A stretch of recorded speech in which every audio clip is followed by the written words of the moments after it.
안녕하세요, 제우쌤입니다. 오늘부터 총 3편에 걸쳐 공부 입문을 위한 가이드를 시작합니다. 처음에는 한 편으로 제작할 예정이었는데요, 3편으로 나누는 대신 설명을 최대한 쉽게 하려고 노력했습니다. 이 영상의 이론적 근거는 나는 이렇게 공부했다, 내가 이렇게 가르친 성적이 오르더라, 이런 식의 카더라 통신만 내세우지 않고 과학적으로 근거 있는 이론을 바탕으로 직접 학생에게 적용하면서 변화를 관찰한 내용입니다.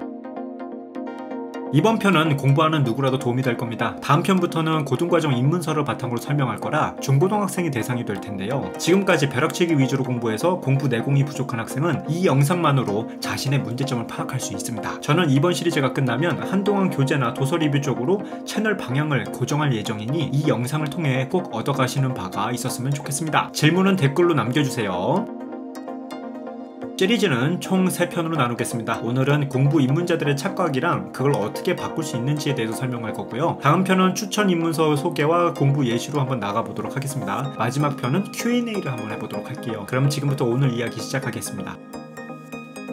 오늘 주제는 공부 입문자들 착각이죠. 입문자들이 많이 하는 착각을 볼까요? 우선 첫째, 조급하다. 둘째, 목표가 비현실적이다. 셋째, 막연하다. 넷째, 그래서 금방 포기한다. 이걸로 설명이 가능합니다. 구체적인 사례를 말씀드리려고 했는데 당사자가 볼 수도 있어서 넘어가겠습니다. 그냥 제가 하고 싶은 말은 오랫동안 공부다운 공부를 안 했다면 막연한 게 당연하다는 말입니다. 내가 놀거나 쉬고 있을 때 누군가는 밤새 공부하고 있었다는 걸 떠올려야 합니다. 즉, 공부 초반에 느끼는 혼란과 고통을 오히려 성장통이라 여기며 긍정적으로 생각하셔야 합니다. 무엇보다 공부에 있어서 가장 중요한 건 감정이니 좋은 직업을 가진 미래의 나의 모습을 상상하는 것도 물론 좋지만 그 전에 어제보다 나은 오늘을 보낸 나를 칭찬해야 합니다. 다른 사람이 아닌 내가 나 자신을 인정해야 한다는 겁니다. 실제로 감정을 담당하는 편도체는 기억을 담당하는 해마와 붙어 있어서 감정은 기억에 많은 영향을 미칩니다. 감정 기복이 심하고 의욕만 앞서는 사람은 어떤 일도 꾸준히 하기 어렵습니다. 이게 가장 중요한 포인트라 먼저 말씀드렸고요. 여기에 수긍하셨다면 다음으로 넘어가겠습니다. 요점을 말씀드리겠습니다. 기초가 부족할수록 막막한 기간은 늘어납니다. 그걸 부정하지 말고 막막한 기간을 줄이려고 노력해야 합니다.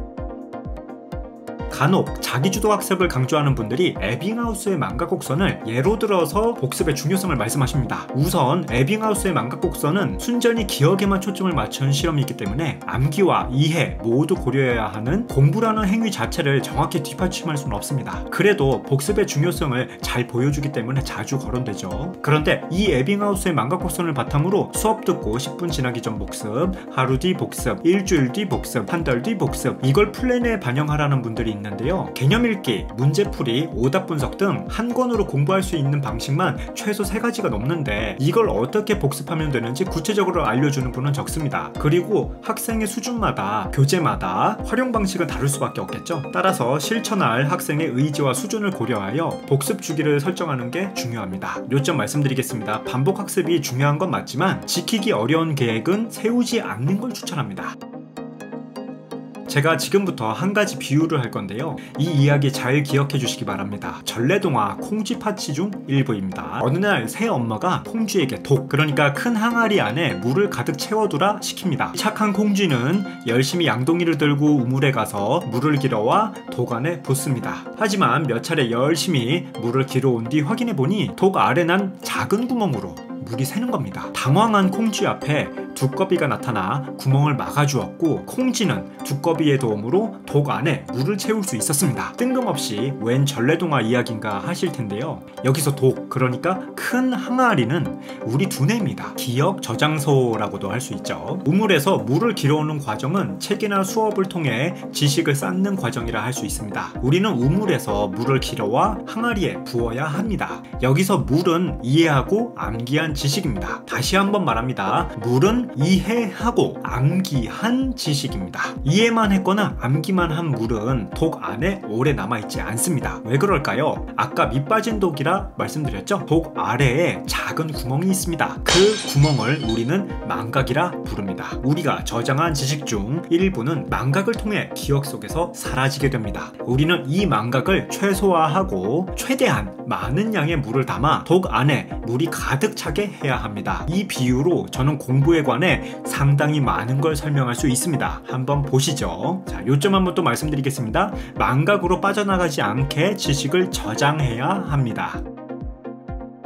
참으로 안타까운 학생들이 많은데요. 정말 열심히 공부하는데 성적은 너무나 처참한 경우를 많이 목격합니다. 특히 중학생 때엔 옆 친구랑 비슷한 평균 80점대였는데 고등학생이 된 후 옆 친구는 평균 85점, 나는 평균 55점까지 떨어지기도 합니다. 이렇게 큰 차이가 나는 이유가 뭘까요? 답은 간단합니다. 옆 친구는 그동안 독 안에 물을 조금씩이라도 채워온 겁니다. 나는 그동안 구멍으로 물을 계속 흘려보낸 겁니다. 아까 밑 빠진 독을 설명할 때 물이 뭐라고 했죠? 이해하고 암기한 지식이라 했죠. 중학생 땐 시험 범위가 좁고 내용이 상대적으로 쉽다 보니 단기간에 집중하면 장기간 공부한 학생과 비슷한 성적을 만들 수 있습니다. 영어 시험으로 예를 들 수 있죠. 한 달간 영어 지문을 달달 외운 학생이나 내신 상관없이 어법이랑 어휘력을 높이면서 한 주 정도만 내신 준비한 학생이나 성적은 비슷하게 나올 수밖에 없습니다. 하지만 단기간에 집중했다는 건 이해랑 암기가 어설프게 되었다는 이야기고, 지문을 암기한 학생은 영어 공부라기보다는 암기력 테스트를 한 거라서 독에 축적할 물 자체가 없는 거나 마찬가지입니다. 이런 지식은 망각이란 구멍을 통해 쉽게 빠져나가게 됩니다. 그 상태에서 고등학생이 되면 중학교 과정을 이해했다는 가정하에 가르쳐주는 모든 지식들을 이해하고 암기하기 어려워집니다. 그리고 시험 범위도 늘어나니까 독 안에 남아있는 물로는 시험에 대비할 수가 없는 거죠. 독 안에 축적되어 있는 물의 양 자체가 다른데 학생이나 학부모님은 성적이 떨어진 것만 신경 쓰는 경우가 많습니다. 한 달간 지문을 완벽히 암기하는 성실함을 가진 학생, 하지만 물을 채우기 위해선 고통스러워도 처음부터 다시 시작해야 합니다. 요점 말씀드리겠습니다. 이해와 암기 한쪽에 치우친 공부는 학년이 올라갈수록 성적 하락으로 연결됩니다.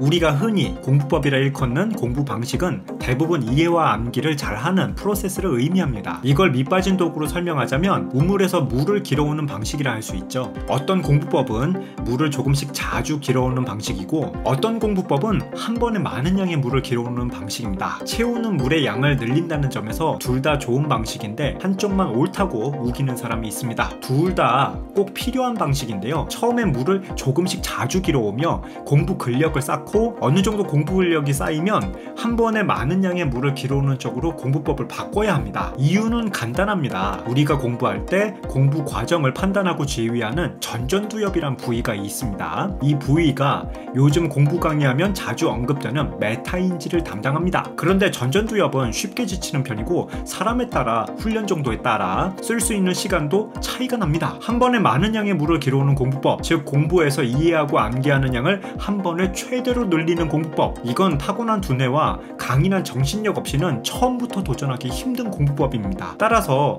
처음엔 물을 조금씩 자주 길어오는 공부법, 전전두엽을 최대한 적게 사용하고 자주 보는 방식으로 공부하길 추천합니다. 단 아까 말씀드렸듯이 물을 조금씩 자주 길어오는 공부법에서 점차 한 번에 많은 양의 물을 길어오는 쪽으로 공부의 방향을 바꿔야 하는데요. 자기 효능감이라는 감정적 만족도가 연관되어 있기 때문입니다. 요점 말씀드리겠습니다. 공부에 익숙하지 않을 때는 한 부분을 깊게 공부하는 것보다는 전체를 가볍고 빠르게 반복해서 살피는 걸 추천합니다. 중학생 때는 벼락치기에도 90점, 꾸준히 공부해도 90점인 경우가 많습니다. 그래서 미련할 정도로 이해하고 암기하는 데 집중하는 학생들이 어리석게 보이기도 합니다. 하지만 미련할 정도로 이해와 암기에 집중하는 학생들, 그들은 성적이 비슷해도 자신이 더 앞서 나갈 수 있다는 확신이 있습니다. 어떻게 그걸 확신할 수 있을까요? 바로 자기 효능감 덕분입니다. 심리학에서 자기 효능감은 자신이 어떤 일을 성공적으로 수행할 수 있는 능력이 있다고 믿는 기대와 신념이라 정의합니다. 이 자기 효능감은 물을 조금씩 자주 길어오는 공부만으로는 느끼기가 어렵습니다. 점차 한 번에 길어오는 물의 양이 많아지면서 성적과 상관없이 자기 효능감이 늘어납니다. 이 자기 효능감이 생길 때까지 공부는 그저 혼란과 고통의 연속이죠. 이때가 공부하기 제일 싫을 때입니다. 빠져나가는 물보다 쌓이는 물이 많아진다는 확신이 들 때까지는 많은 학생들이 공부하는 것 자체를 포기하고 싶어집니다. 따라서 처음엔 물을 조금씩 자주 길어오되 점차 한 번에 퍼오는 물의 양을 늘려서 물이 쌓이는 속도가 빨라지게 해야 합니다. 공부 근력이 생길수록 가속도가 붙고 자기 효능감은 점차 커집니다. 요점 말씀드리겠습니다. 전체를 가볍고 빠르게 반복하는 것을 시작으로 한 번에 이해하고 암기하는 양을 늘리는 공부로 발전해야 목표 달성에 대한 강한 확신이 생깁니다. 선행학습은 공부 근력을 쌓기 좋은 도구입니다. 어렵고 방대한 지식을 미리 경험하면 이해와 암기의 중요성을 깨닫게 됩니다. 그래서 스스로 공부 근력을 늘려야 한다는 동기부여가 되는 거죠. 하지만 선생님이 빠른 선행을 위해 쉬운 내용만 가르치면 역효과가 발생하게 됩니다. 특히 수학이 그런데요. 응용도가 낮은 문제 위주로 공식을 기계적으로 대입하는 습관이 생기면 이해가 아닌 암기에 의존하게 됩니다. 결국 지식이란 물을 축적하지 못하고 망각이란 구멍으로 지식을 흘려보내서 효과를 기대하기 어렵습니다. 오히려 잘못된 공부 습관에 젖어들기도 합니다. 그래서 중학생 때 미적분까지 선행하고도 막상 고등학생 때 하나도 기억하지 못하는 학생이 생각보다 많은데요. 선행학습하기 전에 이해와 암기를 위해 어느 정도까지 예습 복습을 구체적으로 진행할지 스스로 기준을 마련해야 합니다. 그래서 우물에서 물을 길어오는 방법, 즉 공부법에 관해 제대로 이해하지 못한 학생은 차라리 지금까지 공부한 내용을 제대로 복습하며 독에다 물을 채우는 습관을 만든 후 선행에 돌입하는 게 좋습니다. 같은 선행학습 코스를 밟아도 극명한 실력차가 나는 이유입니다. 요점 말씀드리겠습니다. 이해와 암기 습관이 잡히지 않은 상태에서 하는 선행학습은 되려 기초를 무너뜨리고 잘못된 공부 습관을 남기게 됩니다. 보통 학원 프로그램이나 인강을 한 바퀴 돌리는 주기는 한 달을 기준으로 잡는 경우가 많은데요. 에빙하우스의 망각곡선에서도 알 수 있듯이 한 달을 주기로 잡으면 입문자는 앞에서 배운 내용 대부분을 잊어버리게 됩니다. 실제로 1타 강사분들의 인강을 들었으나 문제가 하나도 안 풀린다는 학생들이 굉장히 많습니다. 이유는 다들 짐작하실 텐데요. 이해하고 암기하는 습관이 잡히지 않은 상태에서 한 달이란 기간은 너무나 긴 주기입니다. 복습하면 되는 것 아니냐 말씀하시는 분이 있을 텐데요. 실제로 하위권 학생을 가르쳐보면 뭘 어디까지 이해하고 암기해야 할지 잘 모릅니다. 알려준다고 되는 게 아니라 습관이 되어서 느끼게 해줘야 합니다. 물을 한 번에 많이 길어오는 공부 근력은 그렇게 간단히 따라할 수 있는 게 아닙니다. 기초지식, 독해력, 메타인지 등 다양한 요소에 영향을 받습니다. 따라서 노력하라는 꽃모마냥 복습하라고 다그치지 말고 일주일을 주기로 가벼운 목표를 설정하고 한 바퀴씩 돌리며 시작하는 게 훨씬 간단하고 쉽습니다. 요점 말씀드리겠습니다. 교육자는 완벽한 공부를 강요하기 전에 할 수 있는 공부로 물꼬를 터줘야 합니다. 학습자는 쉽게 접근하는 대신 큰 결과를 기대하기보단 성장에 집중해야 합니다. 아니, 일주일 안에 책 한 바퀴를 다 돌리라니 그게 가능해? 이렇게 묻는 분들이 계실 겁니다. 우리가 흔히 공부를 하면 문제집을 펼쳐 개념 내용을 숙지하고 문제 풀고 오답 분석까지 마치는 걸 생각하는데요. 이걸 한꺼번에 다 하는 건 공부 근력이 생긴 다음이라 말씀드렸습니다. 그리고 이걸 개념 숙지 따로, 문제풀이 따로, 오답 분석 따로 쪼개서 실시하면 망각곡선을 기반으로 복습 주기를 촘촘히 설계하기 어렵습니다. 오히려 일주일에 한 바퀴씩 회동마다 가벼운 목표를 정하고 반복하는 게 따로 복습 주기 체크할 필요 없이 자연스러운 복습으로 이어집니다. 요점 말씀드리겠습니다. 일단 한 주간 할 목표를 정하고 그걸 달성하는 것부터 시작합니다. 우선 속도를 최대한 높이고 그 다음에 공부 근력을 기르도록 합니다. 신종호 서울대 교육심리학 교수님이 유퀴즈란 방송 프로그램에 나와 숲을 보는 공부를 하라 말씀하셨습니다. 처음엔 문장 하나하나를 암기하지 말고 전체를 반복해서 읽어나가라 하셨는데요. 진짜 처음에는 부담 갖지 말고 그냥 읽어보세요. 한 페이지 붙잡고 30분씩 씨름하는 것보다 훨씬 효율적입니다. 아마 한 페이지를 계속 붙잡고 있는 분들은 이해가 안 돼서 그렇다 말씀하실 텐데요. 장비를 정지합니다. 오히려 이해 때문이라도 책을 빠르게 한 바퀴 돌리시는 게 좋습니다. 이해가 뭘까요? 이해를 이야기하려면 기억 처리 과정, 부호화, 맥락에 관해 설명해야 하는데요. 머리 아프니 그냥 기존 기억이랑 새로운 기억을 비교하는 과정에서 이해하고 장기 기억으로 저장한다고 말씀드리겠습니다. 즉, 구멍으로 빠져나가지 않고 독 안에 물을 채우려면 기존 지식과 새로운 지식을 비교하며 이해해야 한다는 뜻입니다. 그러려면 먼저 비교해야 할 지식들이 뭔지 부터 알아야 합니다. 그렇기 때문에 한 문장을 2번, 3번 읽는 것보다 전체를 빠르게 훑으며 지식 간의 카테고리를 연결해 맥락을 파악하는 게 훨씬 중요합니다. 숲을 보라는 건 결국 전반적인 맥락을 파악하라는 이야기입니다. 어차피 한 문장을 2번, 3번 보는 건 처음엔 전전두엽만 피곤하게 할 뿐 이해로 연결되지 않을 확률이 높습니다. 이 정도로 첫 목표를 정하면 일주일 안에 책 한 권을 돌리는 게 가능해집니다. 처음에는 질적 완성도를 낮추고 일주일을 주기로 작은 목표로 시작해서 점차 일주일 안에 할 목표를 늘리며 공부 근력을 길러야 합니다. 요점 말씀드리겠습니다. 이해를 위해서라도 전체를 보는 눈을 먼저 길러야 합니다. 우리는 경쟁에 익숙하다 보니 항상 1등 공부법을 찾으려고 합니다. 이렇게 해서 서울대 갔다 혹은 의대 공부법 이런 것처럼 결과로 말하는 공부법이 많습니다. 하지만 여러분 주의하셔야 될 거는 그 공부법이 어떤 개인이 한 것이지 모두가 해서 성공한 건 아니란 점입니다. 성장하는 것 자체를 즐기기보다는 빠르게 성장해서 결과로 증명하는 것에 너무 익숙해져 있는데요. 저 역시 공부의 왕도를 찾으려 했고 최고의 방법을 학생들에게 알려줘서 성과를 입증하기 바빴습니다. 그런데 오랜 기간 연구하고 하위권 학생을 가르치며 전전두엽의 활성도에 따라 흐름을 만들어야 한다는 걸 깨달았습니다. 몇 가지 짧게 말씀드릴 테니까 기억해 주시면 감사하겠습니다. 첫째, 암기에서 이해로 비중을 옮겨야 합니다. 도관에 채웠을 때 구멍으로 빠져나가지 않는 물은 이해와 암기가 동시에 된 물이라 말씀드렸습니다. 하지만 입문자 입장에서 이해와 암기를 모두 가져가는 건 사실상 매우 어려운 일입니다. 이럴 땐 이해하려고 한 부분을 반복해서 보는 것보다는 넓은 부분에서 쉬운 것부터 암기하는 걸 추천합니다. 일단 아는 게 늘어나야 그걸 연결하며 이해할 수 있습니다. 왜 이해보다 암기가 선행될 수밖에 없을까요? 완벽한 이해는 존재할 수 없기 때문입니다. 우리가 중고등학생 때 배운 과학 지식의 상당수는 대학 과정을 거쳐야 정확히 설명할 수 있는 게 많습니다. 또한 학문적으로 아직 완벽한 설명이 불가능한 이론도 많습니다. 즉 어찌 보면 이해를 완벽히 하는 것보다 이해했다고 느끼는 자기 효능감, 감정이 더 중요할지도 모릅니다. 따라서 처음엔 쉬운 지식부터 최대한 많이 암기하고 그 지식이 망각으로 빠져나가기 전에 최대한 이해해야 합니다. 그래서 생각은 나무처럼 뿌리에서 출발해 가지를 뻗는 식으로 성장하게 됩니다. 이해라는 걸 하면 할수록 성적이란 결과를 떠나서 성장했다는 자기 효능감도 높아지니까 사실상 처음 빠르게 한 바퀴 돌며 카테고리를 형성할 때가 가장 큰 고비라고 볼 수 있습니다. 둘째, 성장해서 결과 중심으로 넘어가야 합니다. 너무 욕심내서 결과를 빨리 만들려고 하지 마세요. 감정을 일정하게 유지하는 건 여러 가지로 중요합니다. 컨디션에 따라 기복이 심한 사람은 시험에서도 그 기복이 반영됩니다. 처음엔 어제보다 조금 더 성장한 오늘을 즐기며 습관을 만들어야 합니다. 그 습관이 익숙해지면 조금씩 목표를 높이세요. 어제보다 나은 오늘만 만들어도 1년 뒤 나는 분명히 달라져 있습니다. 성장의 가속도가 붙으면 점차 변화가 더 빠르게 나타납니다. 셋째,